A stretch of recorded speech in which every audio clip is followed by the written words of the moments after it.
फटाफट अंदाज में। डूंगरपुर बिछीवाड़ा थाना क्षेत्र के चंद्रवासा गांव में 11वीं क्लास की एक स्टूडेंट ने साड़ी से फंदा लगाकर सुसाइड कर ली। परिजनों ने मौत पर किसी तरह के शक का इनकार कर दिया है। फिलहाल पुलिस घटना को लेकर जांच कर रही है। पावटा कस्बे में आपराधिक वारदातें थमने का नाम नहीं ले रही हैं। बीती रात भी चोर इंदिरा रसोई के बाहर खड़ी एक बाइक चोरी करके फरार हो गए। बाइक चोरी की वारदात सीसीटीवी कैमरे में कैद हुई है। कैमरे की फुटेज में एक चोर बाइक चोरी करके ले जाता दिखाई दे रहा है। सूचना पर प्रागपुरा पुलिस मौके पर पहुंची और घटना की जानकारी दी। पुलिस ने क्षेत्र में नाकाबंदी कराई है और फुटेज के आधार पर चोरों की तलाश शुरू की। बांसवाड़ा कोतवाली पुलिस ने अवैध रूप से गांजा परिवहन के एक आरोपी को गिरफ्तार किया है। पुलिस ने आरोपी के कब्जे से 225 ग्राम गांजा भी बरामद किया।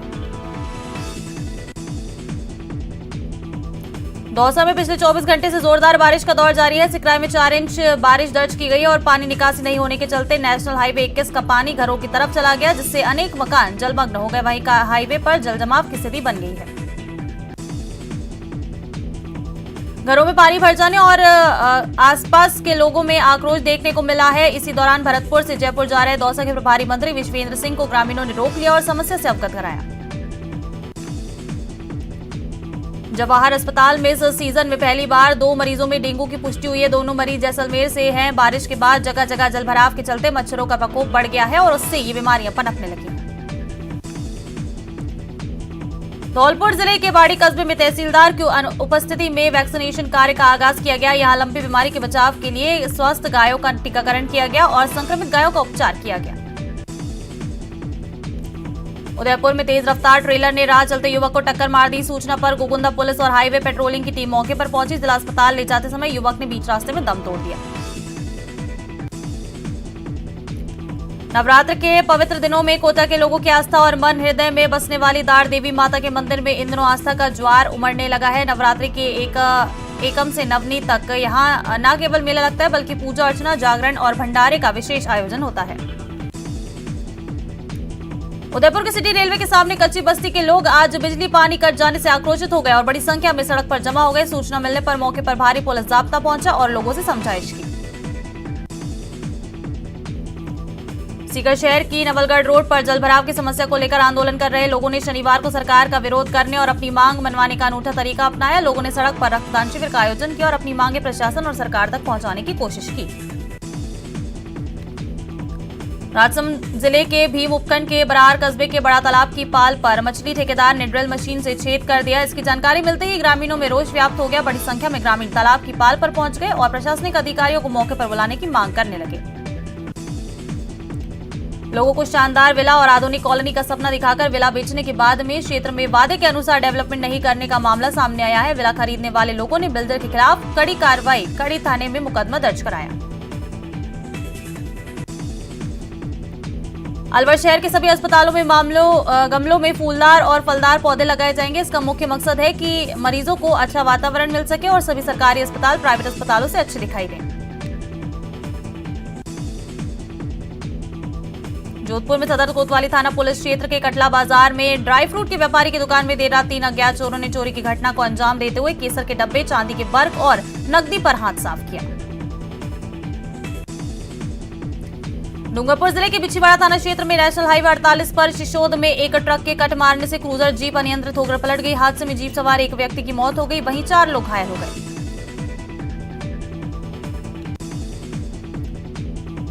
अजमेर पुलिस की ओर से चलाए जा रहे अवैध हथियारों के खिलाफ विशेष अभियान की कड़ी में आज आरोपी ब्रज बिहारी के पास से एक बंदूक और देसी कट्टा सहित 2 जिंदा कारतूस जब्त किए गए।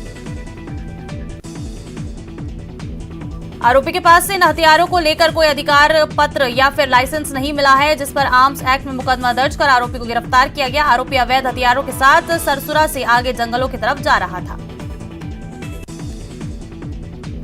टोंक जिले में बारिश के बाद खेतों में खड़ी और कटी हुई फसलें पानी में डूब गई। निवाई क्षेत्र के हिंगोनिया, जगसारा, लुनेरा, कुरावदा गांव में हुई तेज बारिश ने किसानों की फसलें बर्बाद कर दी हैं। खेतों में पड़ी ज्वार, बाजरा सहित अन्य फसलें चौपट हो चुकी हैं। केंद्रीय मंत्री गजेंद्र सिंह शेखावत आज अपने संसदीय क्षेत्र जोधपुर पहुंचे और यहां आवास पर जनसुनवाई की, जहां बड़ी संख्या में लोग अपनी फरियाद लेकर पहुंचे। केंद्रीय मंत्री ने इस दौरान गहलोत सरकार पर जमकर निशाना साधा। शाहपुरा थाना इलाके के हाईवे स्थित सारण धर्मकाटे के पास बीती रात एक ट्रक अनियंत्रित होकर दुकान में जा घुसा। गनीमत रही कि हादसे में कोई जनहानि नहीं हुई। हादसे में ट्रक और दुकान क्षतिग्रस्त हुई। डूंगरपुर जिले के सदर थाना क्षेत्र के आसपुर रोड पर मनपुर घाटी में बीती रात एक बाइक और स्कूटी के बीच आमने सामने की टक्कर हो गई। हादसे में बाइक सवार और स्कूटी सवार 2 युवकों की मौत हो गई। बांसवाड़ा जिले में नर्सेज यूनियन ने शुक्रवार को सर्किट हाउस में कैबिनेट मंत्री महेंद्रजीत सिंह मालविया को अपनी विभिन्न मांगों को लेकर एक ज्ञापन सौंपा। इस दौरान राजस्थान नर्सेज यूनियन के पदाधिकारी मौजूद थे। टोंक शहर के पुरानी टोंक थाना क्षेत्र के मराठा कॉलोनी में अलसुबह बाइक सवार बदमाशों ने एक पुलिसकर्मी की बुजुर्ग मां को अपना निशाना बनाया। बदमाशों ने महिला की नाक की बाली छीन ली और फरार हो गए। बूंदी जिले के नैनवा क्षेत्र में बीते 24 घंटों के दौरान 77 mm बारिश हुई है, जिससे कस्बे में ओवरफ्लो की स्थिति बन गई है। कनक सागर तालाब का पानी आसपास की बस्तियों में, घरों में, दुकानों में जा घुसा है, जिससे जनजीवन अस्त व्यस्त हुआ। बारिश के कारण बूंदी में सोयाबीन और धान की फसलों को भारी नुकसान हुआ है, जिससे प्रभावित किसानों की उम्मीदों पर पानी फिर गया है और किसानों की चिंता बढ़ गई है। अलवर में 14 लाख का बिल पास करने की एवज में मांगी जा रही 5 लाख की रिश्वत मांगने के आरोप में थानागाजी विधायक के दोनों बेटों को एसीबी ने पकड़ लिया है। साथ ही स्थानीय महिला प्रधान का बेटा और वीडियो भी पकड़ा गया है। कोटा में आवारा कुत्ते ने 20 से ज्यादा लोगों को अपना निशाना बनाया और घायल कर दिया। खातौली सीएचसी में लोगों का इलाज करवाया जा रहा है, जबकि गंभीर घायल 2 को कोटा अस्पताल में रेफर किया गया। चूरू जिले की तारानगर तहसील में पुलिस थाने से महज 100 मीटर की दूरी पर छात्रों के 2 गुटों में जमकर लाठी डंडे चले, लेकिन इस पूरे मामले में पुलिस अनभिज्ञ रही। लाठी डंडे और ईंटों से हुई इस मारपीट में आधा दर्जन के करीब छात्रों को चोटें भी आई। चूरू जिले के रेलवे स्टेशन के सामने स्थित होटल में एक 16 वर्षीय नाबालिग के साथ दुष्कर्म का मामला सामने आया है। नाबालिग लड़की की रिपोर्ट पर महिला थाने में आरोपी के खिलाफ आईपीसी और पॉक्सो की संगीन धाराओं में मुकदमा दर्ज किया गया। जालौर जिले में लगातार लंपी बीमारी गौवंश पर कहर ढा रही है, जिसको लेकर बीजेपी जिला अध्यक्ष रेस्क्यू सेंटर पहुंचे और गौशाला में नकदी और दवाइयों वितरण किया गया। शहीद हवलदार नरेश कुमार को आज बगड़ में अंतिम विदाई दी जाएगी। शहीद हवलदार नरेश कुमार की पार्थिव देह आज सुबह 4 बजे झुंझुनू पहुंची, जहां जिले के बीडीके अस्पताल में उनकी पार्थिव देह को रखा गया। तिरंगा यात्रा में युवा बाइक रैली भी शामिल हुई। ये रैली करीब 15 किलोमीटर की दूरी तय कर बागड़ पहुंचेगी, जहां पारिवारिक अनुष्ठान के बाद शहीद नरेश कुमार को राजकीय सम्मान के साथ अंतिम विदाई दी जाएगी। कोटा की खातौली की पार्वती नदी में पानी की आवक जारी है। पुलिया पर करीब 6 फीट पानी की चादर चल रही है, जिसके चलते कोटा श्योपुर राजमार्ग करीब 30 से अवरुद्ध है। कोटा शहर के दर्जनों इलाकों में आज सुबह से 24 घंटे तक के लिए जलापूर्ति ठप रहेगी, जिसके चलते कोटा समेत 22 से ज्यादा इलाकों में पानी की सप्लाई बंद रहेगी। बारां जिले के चीपाबड़ौद क्षेत्र में भारी बारिश से हालात बिगड़ रहे हैं। पुलिस थाना परिसर में भी 2-2 फीट से अधिक पानी भर गया है। पानी भरे होने से पुलिसकर्मियों को रिकॉर्ड बचाने में काफी मशक्कत करनी पड़ रही है। झुंझुनू की बगड़ पुलिस ने पुहानिया हत्याकांड के 5000 के इनामी बदमाश समेत जयवीर गैंग के 3 लोगों को गिरफ्तार किया। फिलहाल पुलिस आरोपियों से पूछताछ में जुटी है। बारां जिले के कस्बा थाना क्षेत्र में नदी नाले उफान पर हैं। इसी बीच क्षेत्र में अजब नजारा देखने को मिला। यहां नदी में उफान आने के बाद कुछ लोगों ने मोटरसाइकिल को कंधों पर ऊपर से महिला को बिठा लिया और नदी पार कराई गई। जैसलमेर में आज एक विराट हास्य कवि सम्मेलन का आयोजन हो रहा है, जिसमें हास्य कवि सुरेंद्र शर्मा समेत कई कवि हिस्सा लेंगे। श्रीगंगानगर जिले के सरकारी स्कूलों में शेष रही पाठ्य पुस्तकों का वितरण ब्लॉक वार आज से शुरू किया जा रहा है, जो 8 अक्टूबर तक जारी रहेगा। धौलपुर जिले के सरमथुरा और करौली जिले के कैलादेवी अभयारण्य को जोड़कर जल्द ही नया टाइगर रिजर्व बनाया जाएगा। इसके लिए वन विभाग ने कवायद शुरू कर दी है। नवयुवक मंडल स्थापना के 50 साल पूरे होने पर शारदीय नवरात्रि के अवसर पर राम झरोखा मैदान में इस बार मनमोहक चकाचौंध रंगीन रोशनी, विशाल प्रतिमाओं, विराट चतुर्चंडी महायज्ञ और का अनुष्ठान समेत विधिवत कार्यक्रमों और गुजराती गरबा गीतों की स्वर लहरियों के साथ अपने पूरे आध्यात्मिक परिवेश में नजर आएगा।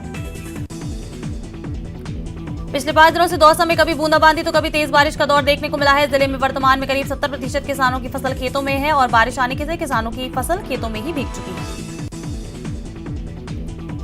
बाजरे की कटी हुई फसल खेतों में पड़ी हुई है और धूप लगने का इंतजार किया जा रहा था, लेकिन तब भी बारिश कहर बनकर बरसी। किसान अब सरकार से मुआवजे की मांग कर रहे हैं। श्रीगंगानगर में आज सुबह हुई बूंदाबांदी और रिमझिम के बाद मौसम सुहाना हो गया। बूंदाबांदी के बाद जहां एक और तापमान में गिरावट दर्ज की गई है, तो वहीं दूसरी ओर ठंडी हवाओं के चलने से मौसम खुशगवार हुआ।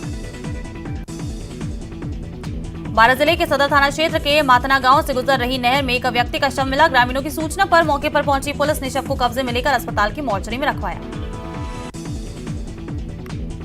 मृतक की पहचान 55 साल के हेमराज मीणा के रूप में हुई है। परिजनों के अनुसार कुछ अज्ञात लोगों ने बाइक सहित हेमराज को नहर में फेंक दिया था, जिससे उसकी मृत्यु हो गई। परिजनों ने मामले में कुछ नामजद लोगों पर शक जताते हुए हत्या का मामला दर्ज कराया है। सिरोही में इंदिरा गांधी रसोई की ओपनिंग के साथ ही प्रशासन ने ताबड़तोड़ शहर में रेलवे की खिड़की को बाहर की तरफ मुख देकर इतिश्री कर लिया, लेकिन अब प्रशासन की जल्दबाजी का खामियाजा प्रवासियों को उठाना पड़ रहा है। श्रीगंगानगर जिला प्रशासन के द्वारा 1 अक्टूबर को अंतर्राष्ट्रीय वृद्धजन दिवस के अवसर पर जिला, ब्लॉक और तहसील स्तर पर विभिन्न कार्यक्रमों का आयोजन किया जाएगा। सीमा सुरक्षा बल सीमांत मुख्यालय राजस्थान के आईजी डेविड लॉरेंस सांगा ने शुक्रवार को भारत पाकिस्तान सरहद का दौरा किया। बीएसएफ आईजी ने सीमा चौकी बबलियान वाला पर सीमा पर्यटन विकास काम के तहत चल रहे कामों को देखा और अधिकारियों के साथ बैठक ली। अलवर जिले के मालाखेड़ा क्षेत्र में पिछले 3 दिन से बारिश का दौर जारी है। मालाखेड़ा इलाके में बीती रात भर क्षेत्र में हुई बारिश से किसानों की खरीफ की फसल चौपट हो गई। इस दौरान ज्वार बाजरे की खेतों में कटी हुई फसलें भी खराब हो गई। किसानों की माने तो कई दिनों से लगातार हो रही इस बारिश से खेतों में काफी लंबे समय तक नमी बनी रहेगी, जिससे रबी की फसल का गत वर्षों की अपेक्षा रकबा भी पड़ेगा। वहीं फिलहाल खेतों में पानी भर जाने से किसान खेतों में जुताई नहीं हो पाएगी। उदयपुर पुलिस की ओर से 5 दिनों के लिए शुरू किया गया जन जागरूकता अभियान आज दूसरे दिन भी जारी रहा। अभियान के तहत ट्रैफिक पुलिस बिना हेलमेट पहनने वाले धारियों और बिना सीट बेल्ट लगाने वाले कार चालकों को रोककर गुलाब का फूल और चॉकलेट दे रही है।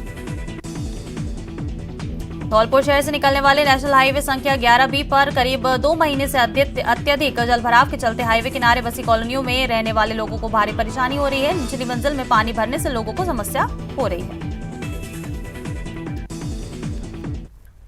चलिए बढ़ते हैं आगे और जल शक्ति मंत्री गजेंद्र सिंह शेखावत ने प्रदेश सरकार पर एक बार फिर से निशाना साधा है। गजेंद्र सिंह ने कहा कि जनता त्राहिमाम कर रही है और कांग्रेस कुर्सी बचाने में जुटी है। ना किसानों की चिंता है और ना ही कानून व्यवस्था की। राजस्थान की जनता खुद को ठगा हुआ महसूस कर रही है। राजनीतिक हालात नहीं करना चाहते, लेकिन इतना आवश्यक होगा कि राजस्थान में जिस तरह से कांग्रेस पार्टी के आपसी विग्रह जो पिछले 3.5-4 साल से चल रहा है, उसका खामियाजा निश्चित रूप से राजस्थान की जनता ने भुगता है। पिछले कुछ समय से भी सरकार का फोकस जन कल्याण, लोक कल्याण के कामों के बजाय जब कुर्सियां बचाने, बदलने, कौन कुर्सी पर रहेगा, कौन नहीं रहेगा, इसके ऊपर केंद्रित हो गया है। उसके बाद में राजस्थान की जनता त्राहिमाम कर रही है। आज जिस तरह से पूरे प्रदेश भर में अनेक स्थानों पर अतिवृष्टि के कारण से नुकसान हुआ है, उसकी गिरदावरी कराने के बजाय सरकार कुर्सी के पर कौन बैठेगा इसकी चिंता में व्यस्त है। जगह जगह अपराधी बेलगाम हो गए हैं और जनता तो शिकायत करे ही करे। सरकार के ही दल के चुने हुए जनप्रतिनिधि भी विधानसभा में सरकार को घेरने का काम कर रहे हैं। ये इस बात का परिचय है कि वर्तमान सरकार पूरी तरह से विफल हो गई है, पूरी तरह से असफल हो गई है और आज राजस्थान की जनता अपने आप को ठगा हुआ महसूस कर रही है। उदयपुर की मोहनलाल सुखाड़िया विश्वविद्यालय में कुलपति और लॉ कॉलेज डीन का विवाद जग जाहिर रहा। इस विवाद में लॉ कॉलेज के डीन आनंद पालीवाल को क्लीन चिट मिल गई है। हालांकि कुलपति अमेरिकी सिंह को राज्यपाल द्वारा गुरुकुल विश्वविद्यालय की फर्जी रिपोर्ट के मामले में निष्कासित कर दिया गया है। इस विवाद में तत्कालीन कुलपति प्रोफेसर अमरीका सिंह में लॉ कॉलेज के डीन आनंद पालीवाल पर कई गंभीर आरोप लगाते हुए उन्हें सभी पदों से हटा दिया था। उदयपुर की मोहनलाल सुखाड़िया विश्वविद्यालय में तत्कालीन कुलपति प्रोफेसर अमेरिका सिंह और लॉ कॉलेज के डीन आनंद पालीवाल के बीच का विवाद काफी सुर्खियों में रहा था और इस विवाद के बाद में लॉ कॉलेज के डीन आनंद पालीवाल पर कई सारी जांच बिठा दी गई थी, लेकिन अब सभी जांच का रिजल्ट सामने आ चुका है और सभी में प्रोफेसर आनंद पालीवाल को पूरी तरह से क्लीन चिट मिल गई है। हमारे साथ में डीन आनंद पालीवाल मौजूद हैं। आनंद जी, बहुत सारे आरोप लगा दिए गए थे, खुलकर आरोप लगाए गए थे, लेकिन सभी आरोपों में क्लीन चिट मिली है, तो क्या आधार रहा है उन आरोपों का? सबसे पहले तो मैं हमारे सम्माननीय कुलाधिपति महोदय जी हमारे गवर्नर साहब का मैं हृदय से आभार व्यक्त करता हूं कि उन्होंने सारे तथ्यों को अपने समक्ष लेते हुए निष्पक्षता से सारी सबकी जांच कराते हुए जिस प्रकार से उन्होंने एक तरह से एक शिक्षक की प्रतिष्ठा गरिमा ही उसकी होती है उसे स्थापित करने का काम किया है। इसके लिए मैं उनको हृदय से आभार करता हूं। और जैसा कि आपको पता है कि अमेरिका सिंह जी तो बाहर से आए हुए व्यक्ति थे, पर उन्हें जहाँ पे जिस प्रकार से शिक्षकों ने 2 पार्टिकुलर प्रोफेसर ने गुमराह करते हुए जिस प्रकार से आरोप लगवाए गए हैं, उनकी तो कड़ी शब्दों में भर्त्सना की जानी चाहिए, क्योंकि उनका कोई आधार था ही नहीं। ना तो मैंने पहले भी आपको पता होगा मैंने कहा था कि मेरे द्वारा विश्वविद्यालय को 1 रुपये का भी कहीं नुकसान पहुंचा है तो मैं त्यागपत्र देने को तैयार था, पर वास्तव में ऐसा मैंने कभी विश्वविद्यालय को नुकसान कभी भी नहीं पहुंचाया। और अब ये जांच की जो रिपोर्ट है वो सामने आई है जिसमें प्रोफेसर आनंद पालीवाल पूरी तरह से पाक साफ और उन्हें साबित हुए और उन्हें क्लीन चिट मिल चुकी है। कपिल श्रीमाली, न्यूज़ 18, उदयपुर। राजस्थान के धौलपुर जिले के सरमथुरा और करौली जिले के कैलादेवी अभयारण्य को जोड़कर जल्द ही नया टाइगर रिजर्व बनाया जाएगा। इसके लिए वन विभाग ने कवायद शुरू कर दी है। सवाई माधोपुर जिले के रणथंभौर टाइगर रिजर्व में बाघों की संख्या 80 से ऊपर पहुंच गई है। आए दिन होने वाली वर्चस्व की लड़ाई में कई बाघ जान गंवा चुके हैं। ऐसे में अब नया कॉरिडोर बनने से रणथंभौर के बाघों को भी पर्याप्त जगह मिल पाएगी और आए दिन बाघों के बीच होने वाले आपसी संघर्ष में कमी आएगी, क्योंकि उन्हें मूवमेंट के लिए रामगढ़ विषधारी टाइगर रिजर्व और Dholpur Sarmathura Karauli tiger reserve area मिल जाएगा। इस तरह ये राजस्थान का 6वां और भरतपुर संभाग में दूसरा टाइगर रिजर्व होगा।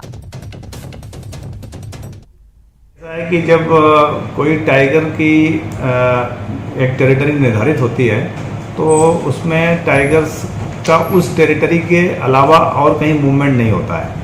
तो जनरली ऐसे टाइगर्स जो हमारे एक एरिया से दूसरे एरिया में माइग्रेट करते हैं, जाते हैं, तो उसमें उनको एक कॉरिडोर चाहिए होता है। तो जो सरकार का प्रस्ताव है वो ये है कि करौली और धौलपुर जो एरिया है, जो कैलादेवी सेंचुरी से लगा हुआ भी एरिया है, तो उस एरिया को भी डेवलप करना है टाइगर रिजर्व के रूप में।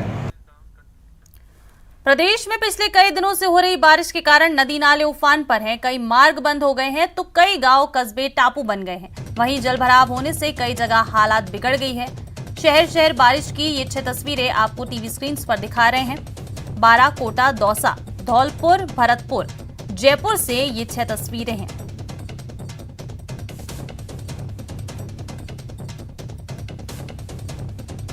पिछले दिनों से हो रही बारिश के कारण नदी नाले उफान पर हैं और ये जो तस्वीरें दिखा रही हैं ये इस बात की तस्दीक करती हैं कि पिछले दिनों कितने जमकर बारिश हुई है।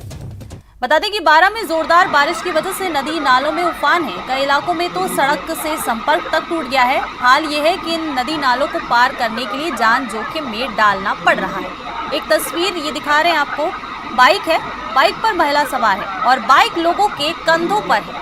ये वाकई में अजब गजब तस्वीर है, जहां चेराखाड़ी की नदी में उफान आने के बाद कुछ लोगों ने मोटरसाइकिल को कंधों पर रखकर ऊपर से महिला को बैठाया और फिर नदी की पुलिया को पार करवाया। दरअसल एक दंपति को बाइक से चेराखाड़ी गांव जाना था। ऐसे में नदी की पुलिया पर 2 फीट से अधिक की चादर चल रही थी। बाइक के साथ दंपति को भी नदी पार करानी थी। ऐसे में बाइक को कंधों पर उठाकर और उसके ऊपर महिला को बाइक पर बैठाकर ग्रामीणों ने पुलिया को पार करवाया।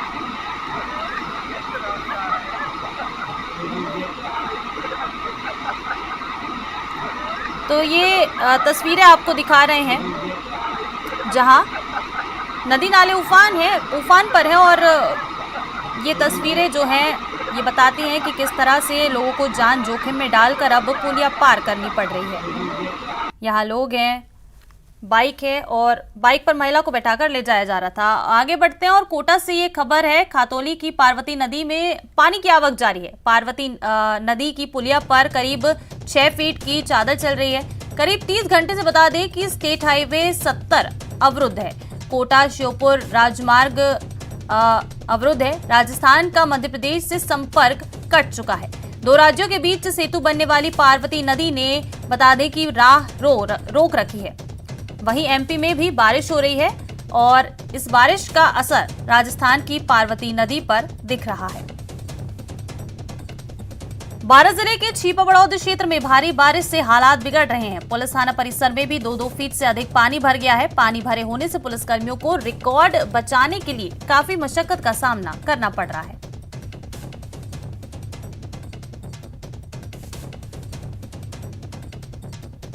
ये वो थाना जो जलमग्न हो गया है। देखिए यहाँ पर 2 फीट तक पानी भर गया है और ऐसे में पुलिसकर्मियों को अब जो कैदियों के रिकॉर्ड हैं उन सबको बचाने में मशक्कत करनी पड़ रही है। भरतपुर जिले में लगातार 3 दिन से बारिश हो रही है। भारी बारिश से खरीफ की फसल पूरी तरह नष्ट हो गई है। कई क्षेत्रों में खरीफ की फसल के कटने के बाद खेतों में पानी भर गया। जिला प्रशासन ने फसल खराबी की गिरदावरी के लिए टीमों का गठन किया है। साथ ही किसानों से भी 72 घंटे में फसल खराब होने की सूचना देने की अपील की है। अभी भी बता दें कि बारिश का दौर लगातार जारी है। भरतपुर जिले में लगातार 3 दिन से बारिश हो रही है और बारिश के कारण जो फसल है उसको काफी नुकसान हुआ है और किसानों को काफी परेशानी का जो सामना है वो करना पड़ रहा है, क्योंकि खरीफ की जो फसल है वो खेतों में कटी हुई है और इस वक्त बारिश के कारण जो कटी हुई फसल है उसको अत्यधिक नुकसान जो है वो देखने को मिल रहा है। हालांकि जिला प्रशासन ने जो है फसल खराबी की जो गिरदावरी के निर्देश दिए और टीमों का गठन किया है। इस वक्त मैं ग्राउंड जीरो पर मौजूद हूँ, जहाँ आपको दिखाना चाहूंगा कि किस तरह से जो अत्यधिक वर्षा हुई है लगातार 3 दिन से हो रही है उसके कारण फसल में क्या नुकसान देखने को मिल रहा है। मैं इस वक्त एक बाजरे के खेत में मौजूद हूँ, जहाँ आप देख सकते हैं कि किस तरह से जो कटी हुई फसल पड़ी है वो यहाँ पर जो है बारिश के कारण उग चुकी है और उसके कारण यहाँ पर जो है किसानों को कड़ी परेशानी का सामना करना पड़ रहा है। आप देख सकते हैं तस्वीरों में किस तरह से जो बाजरे की जो ऊपर की जो वाल है वो उसमें बाजरा उगा हुआ आपको नजर आ रहा है। तो साफ तौर पर किस तरह से किसानों को जो है परेशानी का सामना करना पड़ रहा है वो तस्वीरें यहाँ पर साफ तौर से देखी जा सकती है, क्योंकि ग्राउंड जीरो पर न्यूज 18 जो है दर्शकों को तस्वीरें दिखा रहा है कि किस तरह से नुकसान जो है वो किसानों को देखना पड़ रहा है। और इस नुकसान की खराबी के लिए हालांकि जिला प्रशासन ने निर्देश दिए हैं कि जल्द से जल्द जो है इसकी गिरदावरी कराई जाए और किसानों को जो है उचित मुआवजा दिया जाए। लेकिन आप देख सकते हैं कि पूरे जो खेत है चारों तरफ जो फसल है वो कटी हुई पड़ी है और खेतों में पानी भरा हुआ है और उसके कारण जो खरीफ की फसल है वो पूरी तरह नष्ट हो चुकी है। आप देख सकते हैं साफ तौर पर जो बाल है वो पूरी तरह आपको उगी हुई नजर आ रही होंगी, खेतों में जो है पड़ी उग चुकी है, क्योंकि लगातार 2-3 दिन से किसान जो है अपनी फसल की कटाई कर रहे थे और कटाई के बाद अचानक ही जो है बरसात होने लगी और बरसात के कारण अब जो खेत में फसल कटी हुई पड़ी थी वो अब खराब होने लगी है। तो इससे साफ तौर पर अंदाजा लगाया जा सकता है कि किस तरह से किसानों को कड़ी परेशानी का जो सामना है यहाँ पर करने को मिल रहा है। और यहाँ पर देख सकते हैं आप कि मैं इस वक्त खेत में मौजूद हूँ और यहाँ पर अत्यधिक वर्षा के कारण जो किसानों को यहाँ पर जो है फसल की खराबी का जो नुकसान है वो झेलना पड़ रहा है। अब देखना ये होगा कि प्रशासन द्वारा गिरदावरी तो कराई जाएगी, लेकिन क्या जो किसानों का उचित मुआवजा है वो उन तक पहुँच पाएगा या नहीं। दीपक पुरी, न्यूज 18, भरतपुर।